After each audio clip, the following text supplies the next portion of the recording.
Bom dia. Bom dia, Mauro, Rebeca, Ana, obrigada pelo convite, eu também adoro vir aqui, nem sempre consigo, Eu mas sei. sempre que eu consigo eu venho. Sâmia, Bom dia. a Ana teve ontem na Câmara, circulando, e sentiu os gringos falam mood, um clima, né? Conta para a Sâmia, e aí eu queria que a partir disso você dissesse para nós o que está acontecendo nesse momento, né? Qual é o tamanho da crise e o que está acontecendo. Fala, Ana. Bom dia, bom, bem-vinda de novo, Sâmia, muito bom ter você aqui. Ontem eu dei uma caminhadinha ali pela Câmara, obviamente encontrei mais meus pares, digamos assim, né, minhas deputadas lá do PCdoB, encontrei também o pessoal, as meninas que trabalham ali, a Yara, que trabalham na Secretaria das Mulheres, preocupadas com aquela questão da possibilidade de reversão da lei da igualdade salarial, mas eu senti, em geral, um clima de preocupação com a articulação do governo com a Câmara e um clima assim, literalmente, bom, se o Lira virar suas baterias contra o governo, acabou, a tragédia pode acontecer daqui para frente para o governo. Senti realmente muita preocupação com o que parece ser um certo desacerto, desajuste da pauta do governo, uma falta de um projeto mais claro e de uma habilidade também para lidar com a direção da Câmara. Como é que você está sentindo aí? Ana, seu feeling, já que estamos usando termos em inglês, seu feeling foi preciso, assim, a gente está sentindo a mesma coisa, principalmente desde a semana passada. Acho que o maior momento de virada foi na votação da manutenção ou soltura do Chiquinho Brazão, que por mais que o Lira negue publicamente agora, qualquer pessoa que circulava pelo corredor da Câmara sabia que ele era parte diretamente atuante pela soltura do Brazão, se não ele articulando, operando o seu candidato à presidência, que foi o Elmar Nascimento. Então, a derrota que eles tiveram e que o mundo teve, né, mantendo a prisão do mandante do assassinato da Marielle, foi sentida para ele como um golpe político também, porque o governo havia dito que, segundo ele, né, o governo havia dito que não se envolveria com esse tema. Mas sinto muito, assim, isso é, primeiro, inevitável, porque o Lula, desde a sua eleição, anunciou isso como uma das prioridades, né, a resolução do tema da Marielle, ainda quando o Dino, a posse do Dino, ele falou desse tema, porque o mundo espera esse tema, a gente já faz 6 anos, sabe, a gente não está falando, a gente está falando do assassinato da Marielle, peraí, não está falando de um projeto de lei qualquer, né, que, enfim, que interfira mais ou menos na sociedade brasileira. Mas não é só isso, né? Nunca é só isso. O que está em jogo, na verdade, acho que, primeiro, liberação de recursos, que ontem saiu, mais um pacote de emendas parlamentares. Sempre que tem, assim, muita fúria em torno de um tema, a gente tem que desconfiar, né? Que tem elementos talvez menos nobres por trás, eu diria. Então, ontem foi liberado um pacote de recursos. Eu soube disso pela imprensa, na verdade, né? Desse liberação dessa nova rodada de emendas. E, claro, uma disputa na máquina pública, né? O Lula já anunciou previamente que vai fazer uma nova reforma ministerial, ainda não se tem muito certo quem vai para qual lugar, quem vai sair. Mas, claro, 2 ministérios, está todo mundo de olho, né? No Centrão, que é o Ministério da Saúde, da ministra Nízia, e a própria articulação política e a Casa Civil, que são ali um pouco a cozinha, né? Como se fala, a cozinha do Planalto, estão indo para cima. Não é à toa que ele disse que o Padilha é um grande desafeto, um incompetente, porque o Padilha está ali numa dupla posição, tanto está na articulação política, quanto a possibilidade, a boatos, de que ele próprio iria para o Ministério da Saúde, né? Eu estou falando tudo isso, assim, dessas coisas de bastidores, que nada é muito certo, porque tudo pode mudar também de uma hora para outra, mas o resultado foi que ele botou uma pauta horrível no plenário, uma pauta bomba. Pra vocês terem uma noção, você mencionou a CPI do MST, obrigada, Mauro, de novo, pelo elogio, que você sempre é muito carinhoso e receptivo comigo, e é recíproco também, adoro o seu trabalho. Se você escreveu um texto que eu achei excelente, eu fiz questão também de te escrever. A pauta bomba no plenário, um dos temas serão 3 projetos de lei que foram construídos a partir da CPI do MST, que não tinha a menor cara de que ia adiante, mas ele vai lá e põe no plenário, bem no dia de luta pela reforma agrária, na semana em que o MST está avançando, né, com o movimento de ocupações de terras improdutivas, que é para poder emparedar. E aí também o Paulo Teixeira, né, o governo demitiu o primo do Lira, do INCRA de Alagoas, que era uma das principais reivindicações dos últimos anos, porque ele foi indicado na época do governo Bolsonaro. Ele é um cara contra a política de reforma agrária, não tem cabimento ele estar à frente do INCRA, que é justamente quem opera na prática, né, a política de reforma agrária. Ele foi demitido, tudo na mesma semana, então foram colocados 2 regimes de urgência, né, de projetos do MST, só um por enquanto foi aprovada a urgência. Ontem tinha uma pauta bomba péssima, inclusive o projeto que acabar, que a Ana também mencionou, né, Ana, acabar com a lei da igualdade salarial, que, gente, é uma conquista histórica, né, para as mulheres brasileiras, iam fazer um PDL, uma revogação. E tem mais um aspecto aí, né, que eu falei que essa lei é a menina dos olhos do Lula, né, então revogar é fazer um ataque ao coração do Lula. Verdade. Claro, foi um dos principais anúncios, né, digamos assim, conquistas do ano passado, assim como foi a Lei Maria da Penha, né, uma marca registrada de política para mulheres, sem dúvida o tema da igualdade salarial também.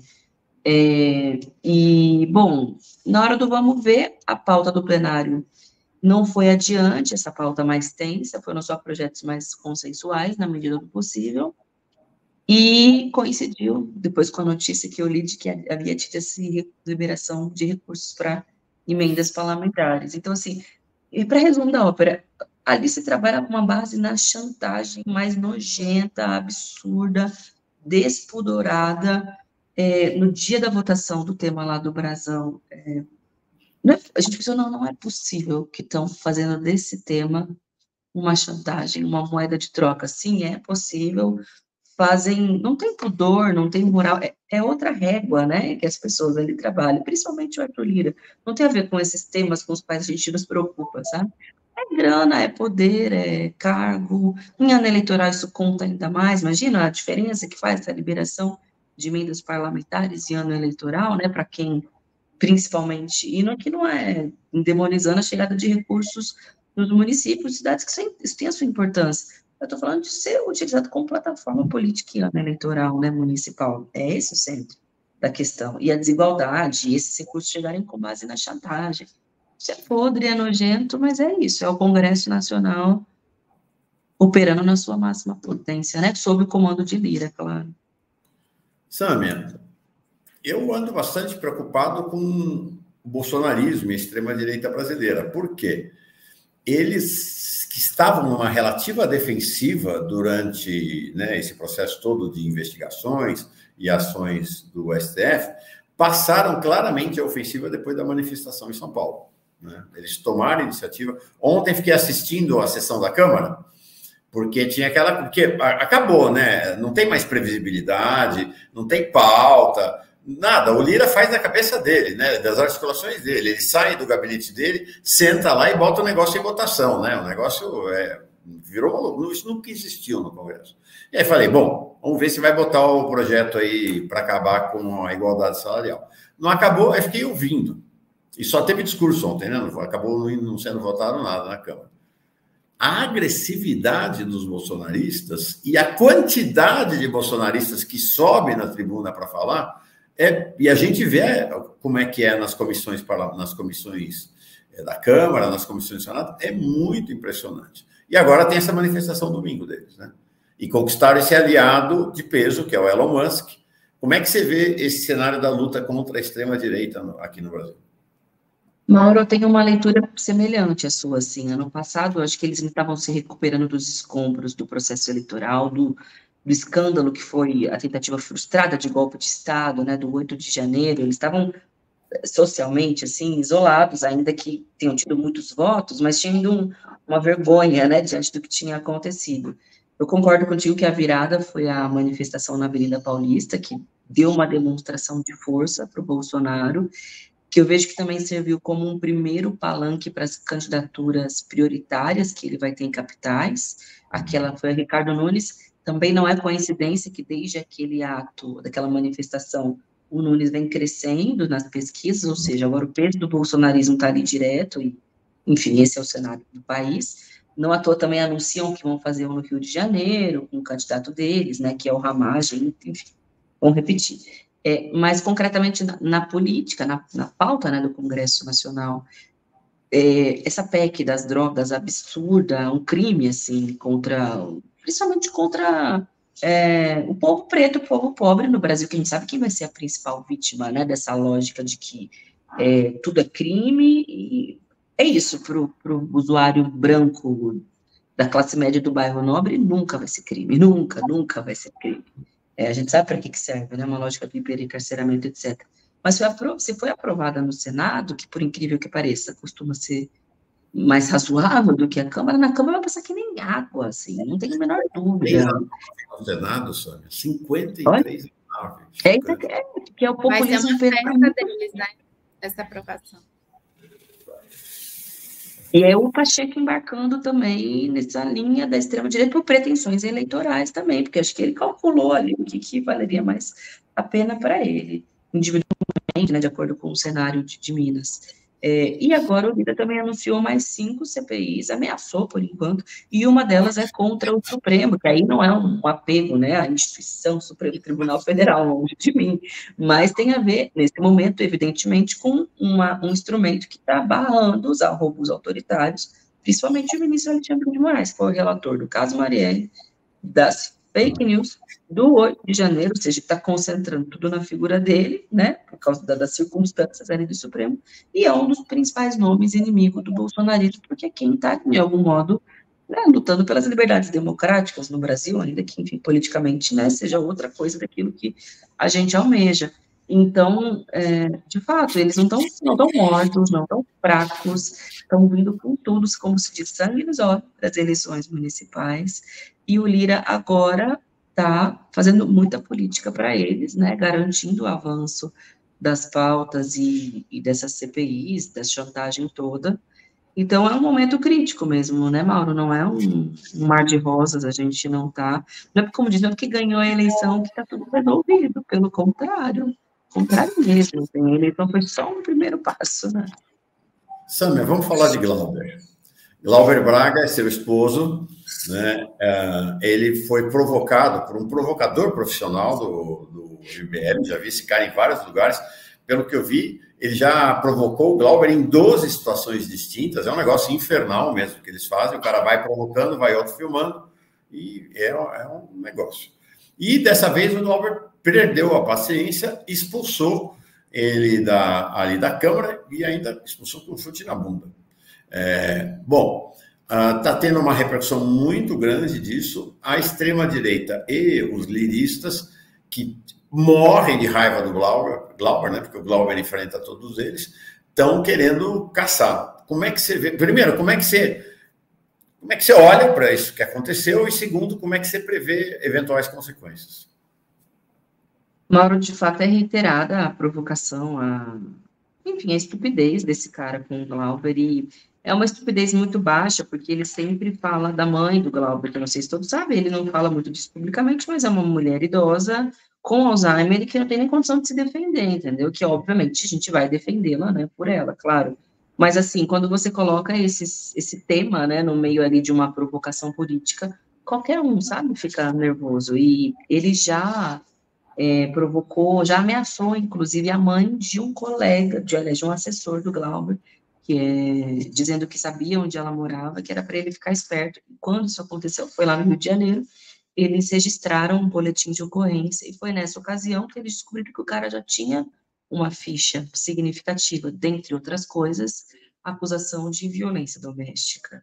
Então, é isso, é uma pessoa com histórico que está querendo reproduzir o mesmo modus operandi de Gabriel Monteiro, de Mamãe Falei, e, aliás, o primeiro está preso, o segundo foi cassado, né, nem sei por onde se encontra nesse momento, e é isso, o pior do chorume o MBL por um tempo, Paulo, tentou, de certa forma, se descolar do bolsonarismo, dar uma cara de direita tradicional, porque era conveniente, e agora que é conveniente também, assim, mostrar a principal face deles, que é se colar nessa extrema-direita, como a gente, né, falou no ponto anterior, tem demonstrado força, voltaram com tudo, mas, de fato, assim, digamos que o Lira não goste muito do Cláudio, não é muito chegado ali, tem outros episódios, e pode ser um risco nesse contexto em que ele está ultra chantagista e querendo ir para cima de todo mundo, empoderar, né, ali a extrema-direita, a gente não nega essa possibilidade.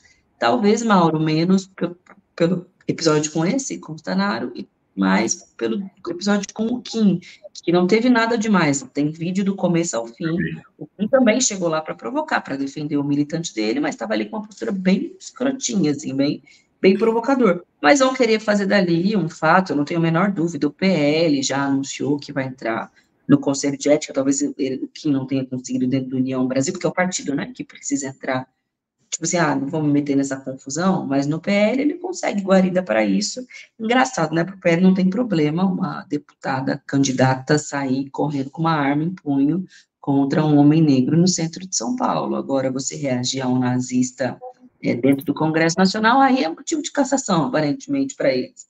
Mas, enfim, também é da luta política e eu acho que a gente precisa cercá-lo, né, de solidariedade. Já está tendo, na verdade, é um movimento espontâneo, assim, nas redes, nas organizações, nos sindicatos, e vamos em frente, né, se for para encarar mais essa, vamos, mas eu acho que, assim, as pessoas não têm a menor, quem tem honestidade, assim, sabe, no debate, no acompanhamento, sim, entendeu o que aconteceu, sabe, assim, quem é desonesto, eu sinto muito, eu não tenho o que fazer, mas quem viu, acompanhou, entendeu exatamente, e não vai deixar também a peteca cair nesse momento.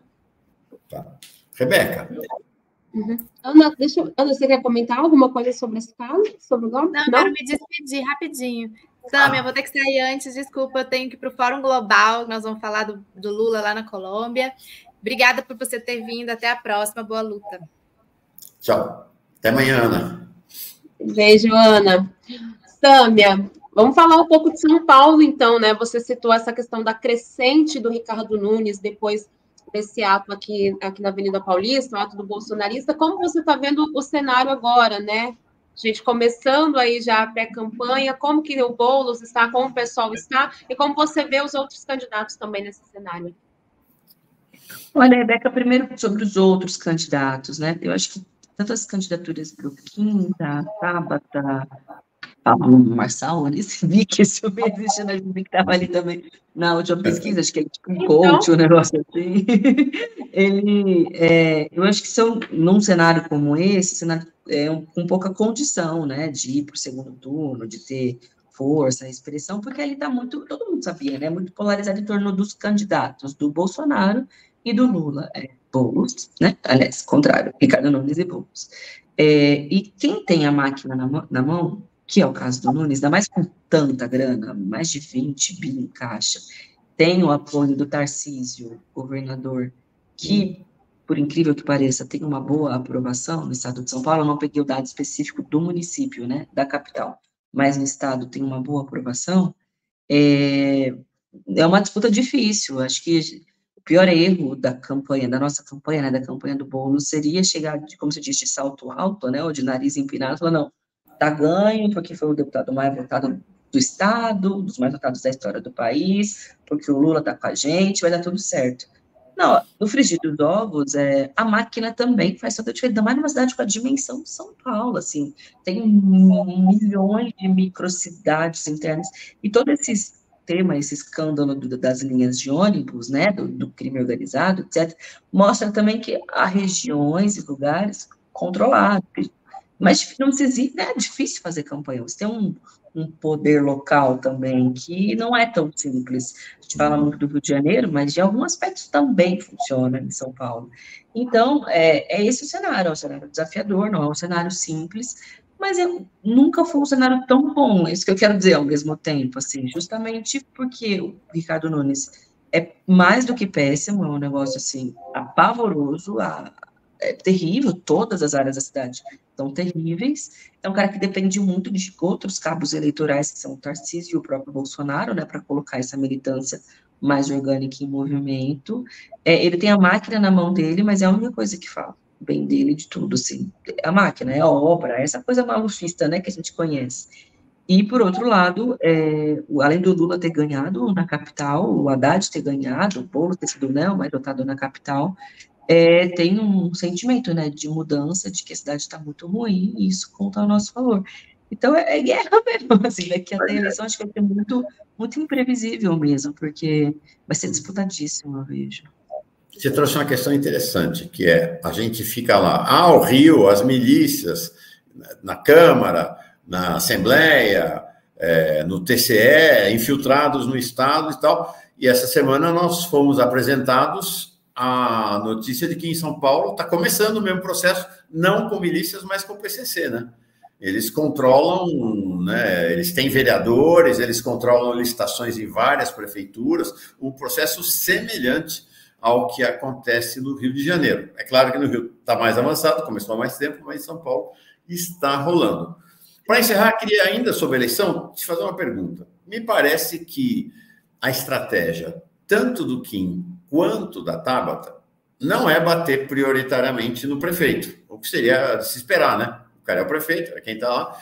Os dois batem no Boulos, né? Essa é a estratégia de ambos. O Kim, vamos dizer assim, esperado. Agora, a Tabata está batendo com uma virulência esquisita, né? Um negócio assim, muito fora da curva, né? Mauro, e assim, entre nós, que é muita gente que está assistindo, não é surpresa também, né? Ela sempre buscou esse perfil que na internet se fala, né, da isentona, assim. Não é nem uma coisa, nem outra coisa, que não é a esquerda, que não é a direita, que não gosta disso, mas também não gosta daquilo outro. Construindo também uma aura de moralidade única, própria, esplêndida, se distanciando de todos os lados. E acho que no cálculo eleitoral dela mesmo, cálculo eleitoral, né? Porque se os dados e pesquisas que ela tem indicassem por outro lado, ela iria bater mais no Nunes, talvez, entendeu? Deve achar que está crescendo ali na base do bolo, nem sei. Não sei dizer, mas é cálculo eleitoral, não tem a menor dúvida. É pesquisa que orienta a política sempre, né? Quando a pessoa é mais uma lógica mais de centrão, assim, mais de uma política tradicional. E ela vai por esse lado, assim, a gente estava falando do tema do Glauber, né, com aquele babaca do MBL, ela correu para soltar um tweet também, para se diferenciar, dizendo que achava um absurdo, que não tem o menor cabimento. Claro, aí você está comparando o quê? Uma organização que defendia a existência de partido nazista contra a reação de alguém que teve a mãe doente e ofendida depois de 18 vezes que foi atacada. Mas, assim, tem público, tem eleitorado, tem um setor que gosta, ainda mais em São Paulo, né, que tem essa coisa Faria Limer, digamos assim, mas eu acho que eleitoralmente as pesquisas também estão mostrando, né, tem um limite, acho que quem fica muito no meio do caminho não consegue ir até as últimas consequências, quem não se apresenta por completo para a sociedade vai encontrar as lacunas, né, do resultado eleitoral também político em breve. Legal. Vamos terminar com esse superchat para a Sâmia? Rebeca. Já gostei, deixa eu pegar aqui, da Rita Maia. Ela fala, haja resistência, sanidade mental para suportar esse congresso.